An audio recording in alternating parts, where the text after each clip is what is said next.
Is linoleic acid an essential nutrient? Is it something that we even need to be consuming at all? That is the fundamental question that I'm going to be addressing in this video today, by the conclusion of which you will have a full appreciation for my logic and my reasoning in this realm.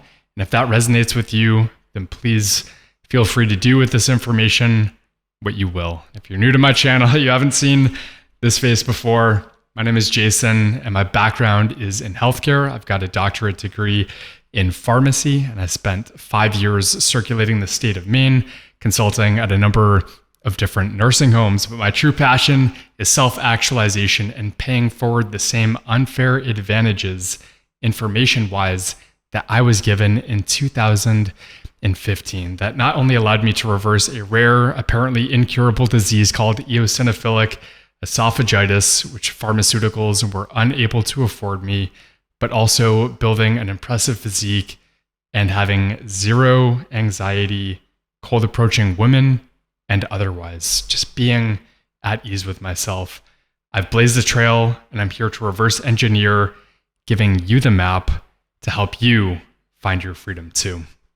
So the reason I'm making this video is because I was watching this video titled Debunking the Worst Sunscreen Misinformation on TikTok. And it was a bit of a takedown video to one that Paul Saladino had posted. And I just noticed this comment in the comment section about linoleic acid. So what Dog Behavior Guy says is linoleic acid is bad for you.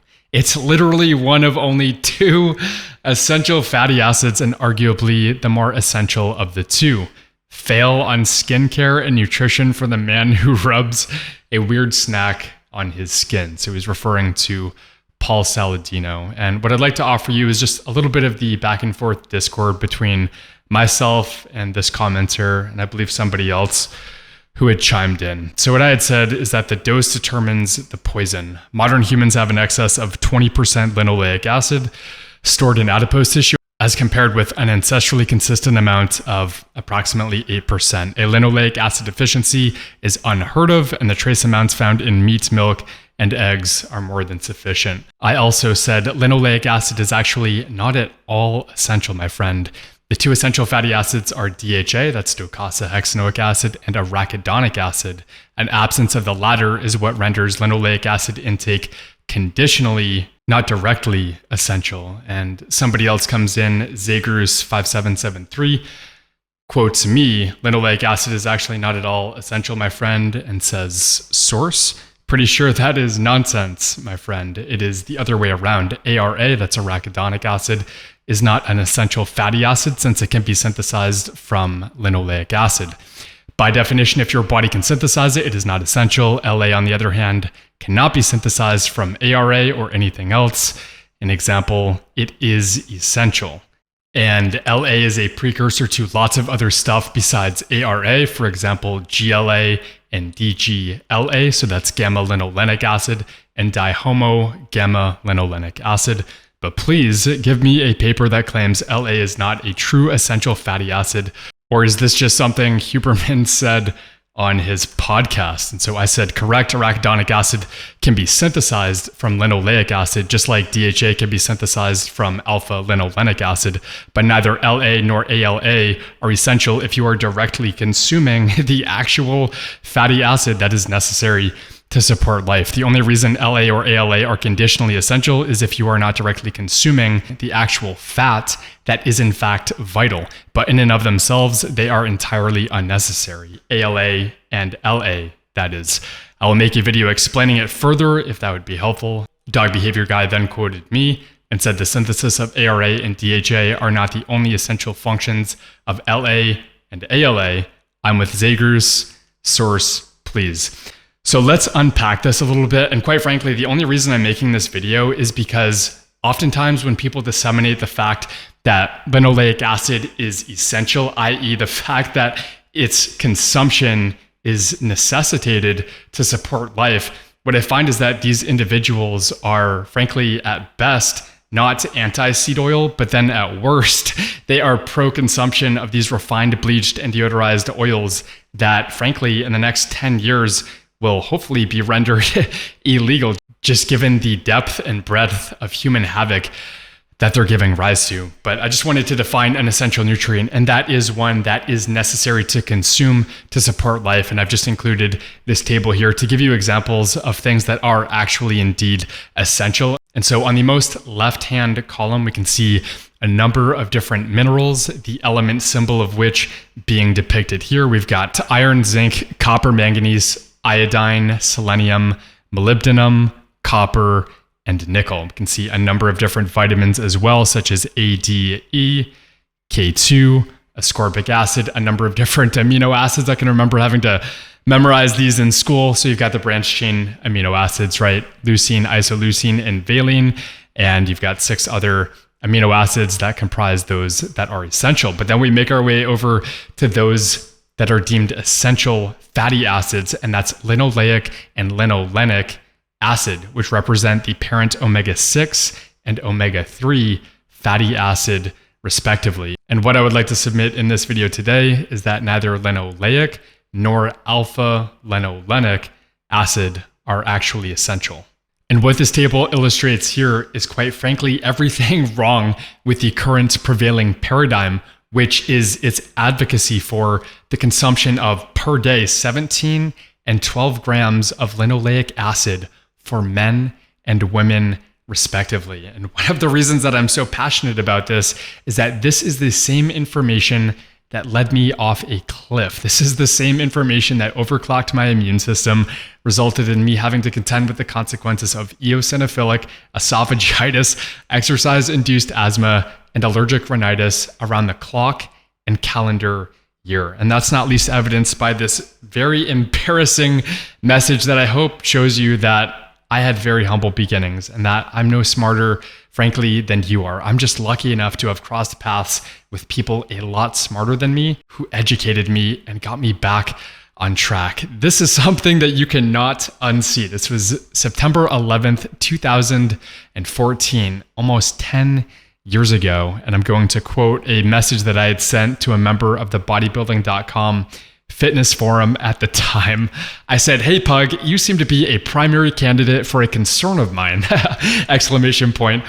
I used the Chronometer website to gather information regarding my micronutrient intake. It also provides the breakdown for lipid subdivisions, and I wanted to run my numbers by you. What I am not understanding is that the recommendation it gives is 1.6 grams of omega-3 and 17 grams of omega-6 as minimums, yet provides no insight concerning polyunsaturated fat intake.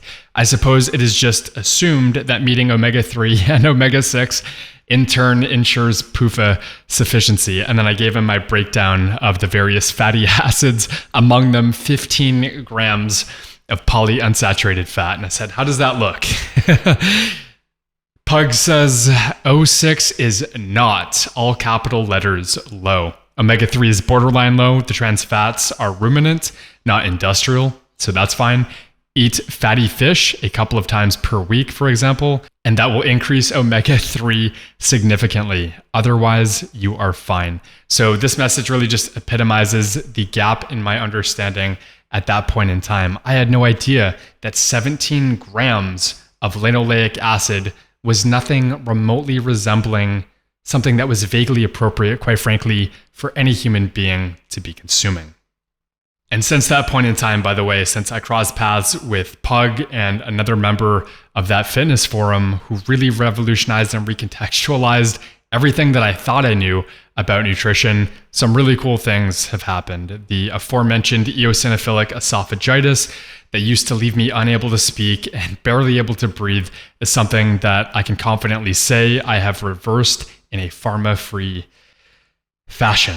And I'm also able to be in close proximity to things that used to really rev up my immune system and result in a lot of allergic signs and symptoms. My parents' 3 cats among them. And I'm really grateful to be able to spend time with them and no longer have that sort of allergic response. And I don't need to take any medications, prescription, or over the counter. Now, this is going to be a macroscopic dissemination of what we're talking about here in terms of the essentiality of linoleic and alpha-linolenic acid. And what this is depicting is macroscopically the conversion that those two parent polyunsaturated fats undergo by way of myriad endogenous enzymes that are classified as, for example, desaturases and elongases. And what you see is that the ultimate destination of omega-6 linoleic acid is arachidonic acid, which is rich in red meat, and that the ultimate destination of the omega-3 alpha-linolenic acid is DHA, which can be sourced by fish. And so what I'm saying is that you can just cut out the middlemen and you can directly consume ARA and DHA from red meat and fish and not have to actually consume the parent omega-6 or omega-3 fatty acids. And so before we zoom in even more to a more microscopic, a more granular depiction of the entirety of that pathway, I did just quickly want to disseminate a bit of the nomenclature around these fatty acids. And so what I'm going to do is point out here the 24,6 nomenclature of arachidonic acid and the 25,3 of eicosapentaenoic acid. The first number is the length of the carbon chain. So here we've got a 20 carbon length chain for eicosapentaenoic acid. Each of these vertices represents a carbon atom. So we've got 1, 2, 3, 4, 5, 6, all the way to 20. The second number represents the number of double bonds. So for eicosapentaenoic acid, we've got 5 double bonds, 1, 2, 3, 4, 5. The last number is really the number of carbons away from the last carbon that the double bond starts. So what omega is the last Greek letter. And so the 20th carbon in this case is going to be right here. So what omega-3 delineates is that there is a double bond between the third and the fourth carbon from the last, the omega carbon. So the omega position is right here. So 1, 2, 3. So you have a double bond between the third and the fourth carbon from that last carbon position. And with arachidonic acid, because it's omega-6, you can see 1, 2, 3, 4, 5, 6. You have a double bond between the 6th and the 7th carbon with respect to the omega position, the last carbon. Moving along now to, as I said, the more microscopic, the more granular, holistic depiction of this pathway, all of the enzymes and all of the destinations of the omega-3s and omega-6s of this world. I just wanted to bold, italicize, and underscore within these pathways that arachidonic acid and docosahexaenoic acid are indeed the ones that are actually essential for life. And that, yes, if you are not consuming those directly, you do need linoleic acid and you do need alpha-linolenic acid, but not because they in and of themselves are essential, but rather because of what they convert to downstream, which, as I said, as shown here, is arachidonic and docosahexaenoic acid. Those are the two that I recommend directly consuming. I do that by way of meat, milk, and eggs, and I highly recommend you do the same. And the benefits of a low linoleic acid diet spans far and wide. And if you are somebody who has not been clued into this leading up to this point in time, I do highly, highly recommend checking out my channel and the video about the 3 ways to detoxify from seed oils. And I've included this graphic here, again, just to illustrate that there are other examples of things that are often plant-derived, such as beta-carotene, that actually convert downstream into the bioactive form. And in the case of beta-carotene, that would be retinol.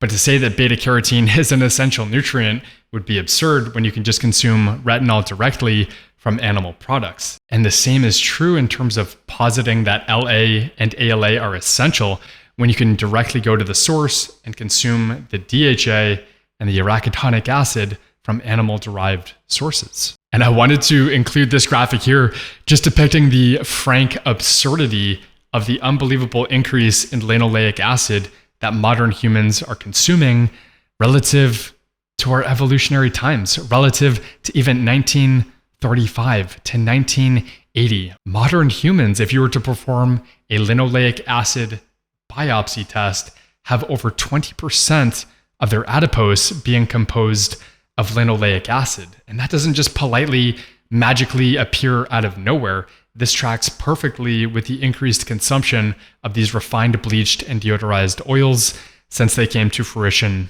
in the early 1900s. This graphic here is really just depicting the amount of omega-6 in actual food, such as avocados, eggs, beef, and cashews, relative to these oils that are extracted in factories that resemble oil refineries. Corn oil, grapeseed oil, soybean oil, sunflower oil contain ancestrally impossible to consume amounts of the parent omega-6 fat, linoleic acid, which you've been told and I've been told is essential, which is complete and utter nonsense. And so as requested, and I apologize for not having prefaced with this, I did include 3 scholarly articles that I believe will satisfy the academic itch of these 2 individuals who I was having a polite discourse with. Not least the 1986 publication, Apparent in Vivo Retroconversion of Dietary Arachidonic to Linoleic Acid in Essential Fatty Acid Deficient Rats, PMID 3092868. And I'd like to draw your attention to the words of the author here, which is that these results intimate that in vivo retroconversion of arachidonic to linoleic acid can be induced in the rat. And that's my entire point, is that the dihomo gamma linolenic acid and gamma linolenic acid that are indeed essential intermediates can be rendered by way of retroconversion from the end products, thereby rendering linoleic and alpha linolenic acid inessential in the context of direct arachidonic acid and docosahexaenoic acid consumption. I've included 2 other papers here to further corroborate some of these assertions that I'm making, not least the 2009 publication, The Essentiality of Arachidonic Acid and Docosahexaenoic Acid, the PubMed identifier being 195-40099. Per the authors of this study, when dosed appropriately, fish oil-based lipid emulsions contain sufficient EFAs, that's essential fatty acids, to prevent EFAD. Furthermore, arachidonic acid and docosahexaenoic acid alone may be the true EFAs. Yes, that's exactly right. So the third paper that I've included here, the PubMed identifier is 308-58795. The title is A Diet with Docosahexaenoic and Arachidonic Acids as the sole source of polyunsaturated fatty acids is sufficient to support visual, cognitive, motor, and social development in mice. And this was a 2019 publication wherein the authors said, and I quote, traditionally, alpha-linolenic acid, ALA, an omega-3 fatty acid, and linoleic acid, LA, and omega-6 fatty acid have been considered to be the main EFA. However, recent studies have shown that their respective downstream metabolites, the long-chain polyunsaturated fatty acids, docosahexaenoic acid and arachidonic acid, are sufficient to sustain growth and reproduction in mammals without the development of essential fatty acid deficiency, EFAD. And so what I'd like to end off with is just showing you where the rubber meets the road. This is honestly something that I'm so passionate about. And to the 2 posters, the 2 commenters on YouTube, who I was having a friendly back and forth with, I really appreciate you guys, your open-mindedness and intellectual curiosity. I'm somebody who just always wanted to know what was true, how to reverse my disease, how to just be bright-eyed and bushy-tailed about life. And I was fortunate enough, again, to have mentors a hell of a lot smarter than me. And now I'm just really passionate about paying forward this really life-changing information. And so what I've decided to do is just to give an example of what a day in the life looks like for me dietarily and what that, according to Chronometer, amounts to in terms of the amount of PUFAs that I'm consuming, namely omega-6 and omega-3. And you can see here that on average per day, according to Chronometer, I'm getting about 5 grams of omega-6. But what I also wanted to do was to corroborate that with the most comprehensive nutritional database called the NDSR, which quite frankly, I wish the public had access to. This is something that I am eternally grateful for. Susan Carlson, having helped facilitate, she co-authored a paper alongside Stefan Guillenet expounding upon the increases in linoleic acid in adipose tissue throughout the decades. And so this is a very, very comprehensive report, as we will see right here. And this shows to the 1,000th of a gram the breakdown of all of the different types of fatty acids that my diet constitutes. And I just wanted to zero in on the linoleic acid undifferentiated and the linoleic acid, the 18 to omega-6. So again, 18 is referring to the carbon length, 2 is referring to the number of points of unsaturation, i.e. of double bonds. And the fact that it is an omega-6 means that there is a double bond between the 6th and the 7th carbon atom when counted from the omega position, the end of the chain. And so what we see here is 3.667 grams and 2.709 grams. So that works out to around 6 grams per the NDSR database of linoleic acid. And this corroborates very favorably with a blood test that I had done quantifying at the level of erythrocytes and the phospholipid bilayer how much linoleic acid I actually had. The reference range being 18.6 to 29.5, and my result got flagged for being too low at 15.4. And this speaks to the fact that modern humans are so unbelievably inundated with linoleic acid that reference range, unfortunately, is an ever-shifting goalpost, as is, frankly, the LDL cholesterol target to mitigate our heart disease risk. Because as linoleic acid goes up, oxidized LDL goes up, and LDL keeps going down. So we have to forever shift lower the goalpost of our target LDL in the hopes that we will see the day that an American is not dying from cardiovascular disease every 33 seconds. This is unbelievably absurd.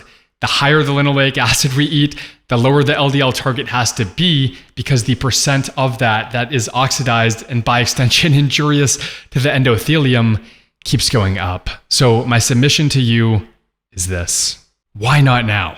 Why not now? Linoleic acid in excess is truly plaguing mankind. This is, quite frankly, a great facilitator and root cause that is giving rise to myriad chronic inflammatory conditions, which are downstream manifestations of the upstream oxidative stress that is being facilitated here. Look, I'm really passionate about this. This is something that I've taken hours out of my time, quite frankly, to talk to neighbors about, strangers in grocery stores, and now you. And I'm really hopeful that you have the insight, the wisdom, or just the open-mindedness to try this out, to try a low linoleic acid diet and just see the benefits for yourself. And just think about where we've come from, how much linoleic acid we would have actually had access to, and whether or not there may potentially be a mismatch between the hardware that we've been given and the software that we're trying to run. That's it for today, my friend. Drop a comment down below, like and subscribe for more content like this. And if this reasoning resonates with you, again, apply it today. Figure out where the rubber meets the road in your life. And until next time, find your freedom. Peace.